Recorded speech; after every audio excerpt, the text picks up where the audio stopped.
আমার ভাইরা,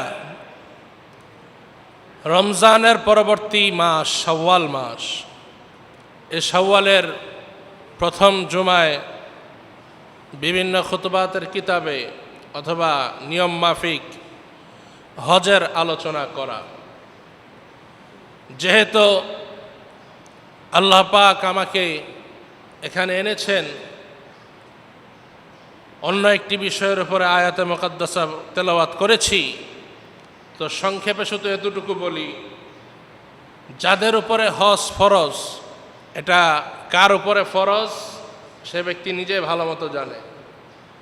আল্লাহ তাআলা বলেন, ওয়ালিল্লাহি আলান নাসি হিজ্জুল বাইতি মান ইসতাতা ইলাইহি সাবিলা।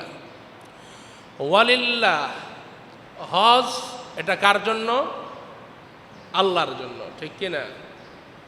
ওয়ালিল্লাহি আলান নাসি হিজ্জুল বাইতি, যারা হজ করবে, এক কথায় যাদের উপরে হজ ফরজ হয়েছে। কাদের উপরে হজ ফরজ? মান ইসতাতা ইলাইহি সাবিলা, যে ব্যক্তি হজে যাওয়ার মতো সামর্থ্য রাখে।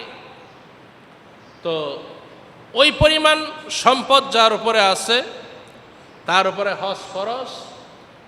আল্লাহ পাক যেন আমাদেরকে ইসলামের এই স্তম্ভের একটি হচ্ছে হজ, যাদের উপরে হজ ফরজ হয়েছে, আল্লাহ পাক যেন আমাদেরকে হজ করার তৌফিক দান করেন, সকলে পড়ি আমিন। এবং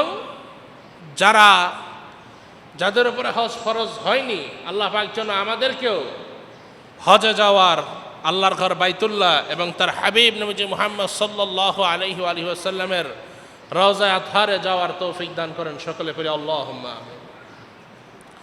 আমার ভাইরা, আমি আপনাদের সম্মুখে পবিত্র কোরআনুল কারীমের সূরাতুল আম্বিয়ার 117 নম্বর আয়াতে মুকাদ্দাসা তেলাওয়াত করেছি।